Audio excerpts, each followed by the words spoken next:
Voilà, et bien maintenant je vais laisser la parole à Didier Meyer, vice-président du CIDELA, vice-président de Puissance Sèvres et Managlo, délégué à la transition énergétique et à la mobilité nerf de gorge, qui va donc introduire ce webinaire. Bonjour à toutes et à tous et bienvenue dans ce webinaire sur la mobilité. C'est un sujet, vous le voyez, qui nous concerne tous dans notre quotidien et nous souhaitons donc à travers ce thème de la mobilité pouvoir appréhender, je dirais, les différents enjeux. Alors, ils nous concernent tous en tant qu'usagers, mais ils concernent bien évidemment aussi les collectivités territoriales dans leur politique publique et leur offre de services, que ce soit les communes, les EPCI, le département, à travers notamment la voirie et bien évidemment la région. Ce qui est sans doute important et que l'on verra aujourd'hui, c'est que ce sujet est en pleine évolution et va évoluer très rapidement dans les prochaines années, notamment sous l'effet de la transition énergétique et climatique. Avec le secteur résidentiel, un point important à bien évidemment avoir en tête, c'est que la mobilité est le secteur qui rassemble le plus d'enjeux dans les plans climat, air, énergie territoriaux.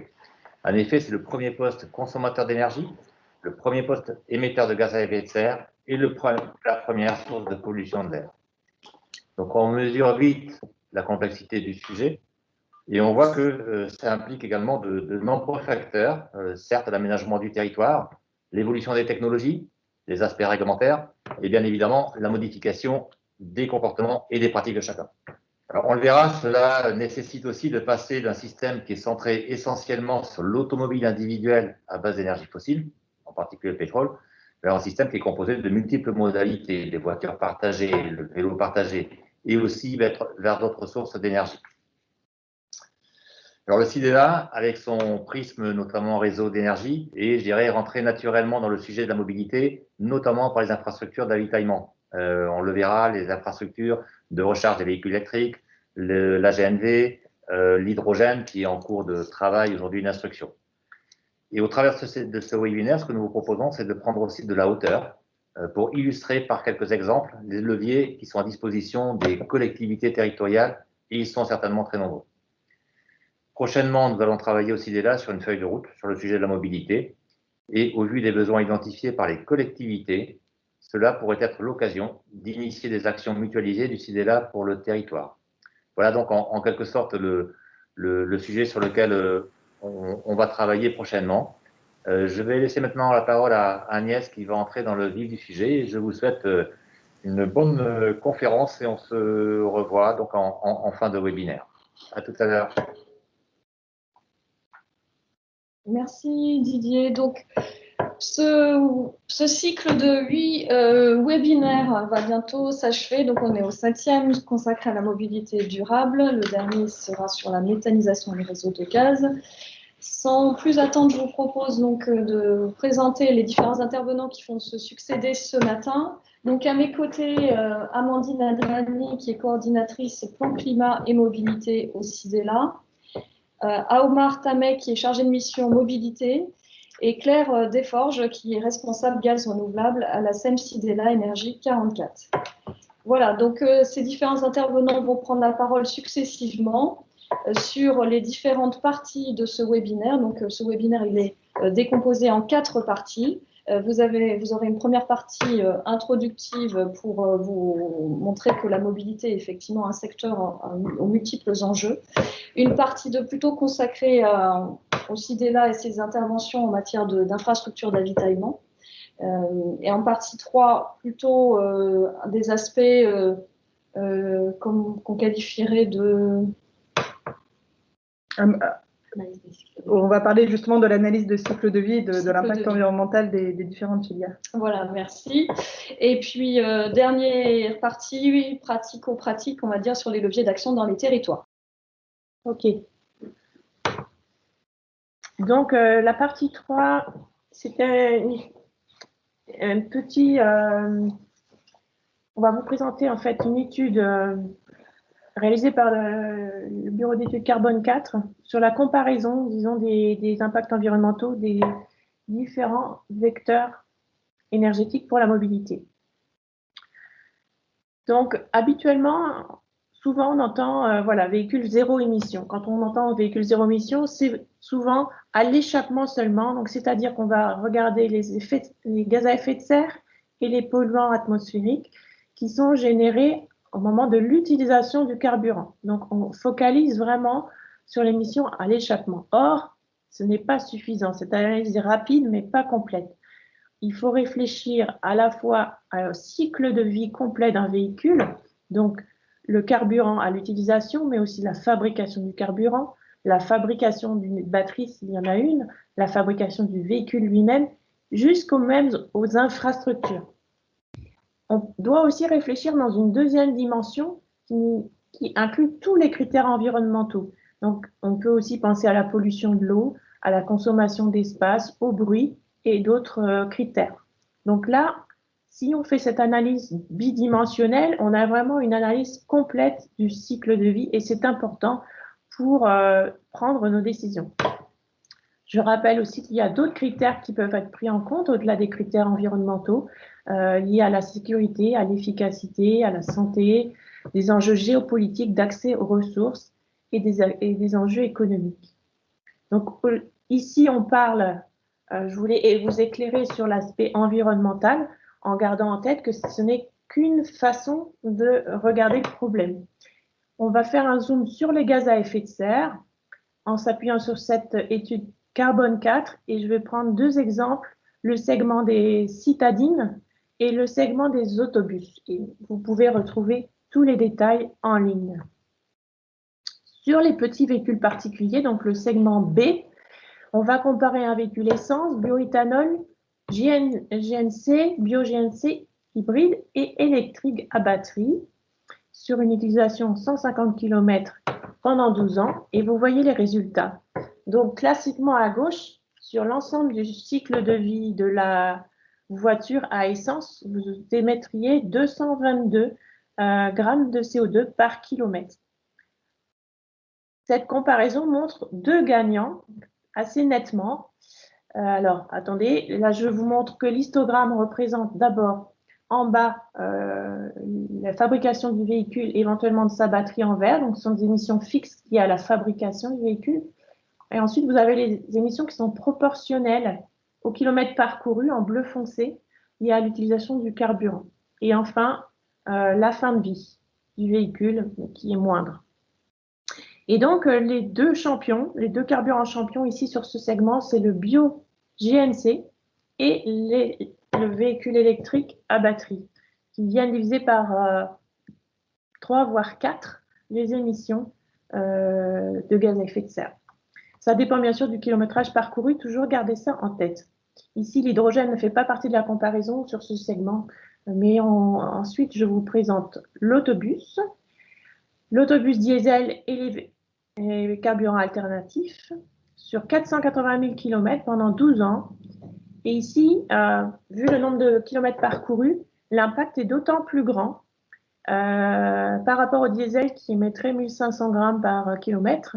On arrive avec les nouveaux carburants à 200, 300, 400 grammes seulement. Donc, on divise vraiment beaucoup. Et les trois champions ici, à nouveau le biogaz, le bio-GNC, l'électricité à batterie et l'électricité à hydrogène par électrolyse 100% renouvelable. Donc, selon qu'on fait l'hydrogène avec électricité renouvelable ou pas, ça change les résultats. Voilà, donc c'est un peu pour ça, c'est pour expliquer pourquoi le CIDELA et d'autres acteurs focalisent sur ces trois vecteurs aujourd'hui comme vecteurs du futur. Pour synthétiser, conclure, c'est important de garder en tête que l'impact environnemental d'un véhicule dépend de trois facteurs principaux, son taux d'utilisation, et on va y revenir, de sa masse et de sa technologie de motorisation. Donc, il faut partager ces véhicules en premier lieu, donc les utiliser au mieux, choisir des véhicules légers, les plus légers possibles, et enfin, choisir une motorisation parmi les trois carburants qui sont ressortis du lot, la batterie, le bio-GNC et l'hydrogène. Alors ici, on ne va pas vous inciter à choisir l'un ou l'autre. Comment choisir entre ces trois carburants? Ça va dépendre de vos usages, de la disponibilité et du coût des véhicules et du carburant, bien sûr. Donc, c'est des analyses un peu au cas par cas. Et la réponse qu'on va trouver aujourd'hui sera peut-être différente demain parce que ces technologies évoluent très vite. Donc, si vous voulez en savoir plus, on se tient à votre disposition, mais ici, on ne peut pas rentrer dans les détails. Voilà. J'ai inclus une dernière diapo dans laquelle on ne va pas rentrer, mais vous pourrez vous y référer plus tard pour comprendre un petit peu plus comment sont produits ces nouveaux carburants, quels sont les avantages et inconvénients, où on reparle un petit peu de l'impact de la fabrication de la batterie et des axes de recherche pour améliorer encore ces technologies. Voilà, donc on arrive autant de questions avant la dernière partie. Donc sur cette comparaison du point de vue environnemental, en particulier les gaz à effet de serre, est-ce que vous avez des questions? Alors, il y avait une question de Monsieur Durand, Arthur, qui demandait un élément d'explication avec une différence préciser, la différence entre GNC et bio-GNC. Je crois qu'on l'a dit, mais peut-être rapidement. Alors, donc le GNC, c'est le gaz naturel comprimé pour véhicule. Il est classiquement d'origine fossile. Donc, la station est branchée sur le réseau GRDF et donc prend le gaz qui va venir de Russie, d'Algérie, de Norvège, donc d'origine fossile et donc fort émetteur de gaz à effet de serre. Le bio-GNV, c'est la même molécule chimique, sauf qu'elle est issue de déchets agricoles ou de déchets organiques. Et donc, elle est très vertueuse en termes de gaz à effet de serre. Merci Claire. Est-ce qu'il y a d'autres questions éventuellement qu'on pourrait prendre avant de passer à la dernière partie de ce webinaire? Oui, il y a une question de Monsieur Corbel-Patrick. Oui, est-ce que vous souhaitez prendre la parole?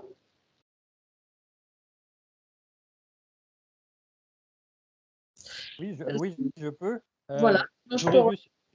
On a vu la comparaison entre les différents véhicules suivant leur type d'énergie. Je voulais savoir si les véhicules les plus performants sont compatibles avec l'objectif, sont compatibles aujourd'hui en fait avec l'objectif de neutralité carbone en 2050. Alors, c'est une très bonne question et Amandine va vous répondre partiellement sur la partie 4. Ce n'est absolument pas le seul levier. Il faut vraiment réfléchir à être sobre sur beaucoup d'autres aspects de la mobilité. Donc, ça nous fait une transition, je dirais, avec la partie 4 parce qu'on ne pourrait pas avoir chacun notre véhicule, même si c'est un véhicule bien conçu avec des carburants alternatifs. Si chacun a une voiture, on n'y arrivera jamais. Merci. Bien, je vous propose de clore le webinaire. J'ai un problème de partage d'écran qui va être réglé incessamment sous peu. Donc, juste pour vous rappeler que donc nous avons un questionnaire de satisfaction qu'on vous propose. En tout cas, on va vous mettre le lien. S'il vous plaît, prenez quelques instants pour répondre à ce sondage de satisfaction. Et ensuite, je vais laisser la parole à Monsieur Meyer qui souhaite intervenir et clore ce webinaire. Bien, je voulais donc vous remercier à nouveau pour votre présence et l'intérêt pour le sujet. On ne va pas bien évidemment refaire le webinaire, j'insisterai plutôt sur ce qui a été exprimé autour des leviers qui sont effectivement multiples, qui sont également sans doute différents, et on l'a vu à travers quelques expressions qui sont apparues selon que l'on est en territoire urbain ou territoire plus rural. En tout cas, on voit bien que ça appelle à la fois des changements de comportement, des innovations technologiques, et que les collectivités ont un rôle à jouer certainement là-dedans, de facilitation certes, mais aussi de lien avec les usagers à travers des expérimentations, à travers des tests, à travers des exemplarités certainement aussi de leur propre infrastructure ou de leur propre flotte, par exemple, de véhicules. Je voudrais aussi insister sur le rôle du CIDELA dans tout cet enjeu qui se tient à disposition, bien évidemment, des collectivités, des territoires pour accompagner donc ces politiques publiques. Et puis, je voudrais surtout remercier les collaboratrices et les collaborateurs du CIDELA qui ont œuvré pour la construction et la présentation de ce webinaire. J'espère qu'il vous aura intéressé et que vous pourrez donc compléter toute cette présentation par les nombreux liens qui ont été mis durant la présentation. En tout cas, nous nous tenons à votre disposition. Voilà, bonne journée à toutes et à tous et à bientôt. Je laisse à nouveau peut-être la parole à Agnès pour juste pour conclure. Oui, voilà. Merci Didier. Donc, je vous rappelle donc encore une fois notre prochain webinaire qui sera le dernier de ce cycle sur la méthanisation, la production de chaleur renouvelable et les réseaux gaz. Donc, il n'est pas trop tard pour vous inscrire. Et puis, dernier peut-être focus sur nos différents liens et comment nous contacter, ainsi que les intervenants, je vous les ai présentés. En tout cas, je vous souhaite une belle journée également et à très bientôt.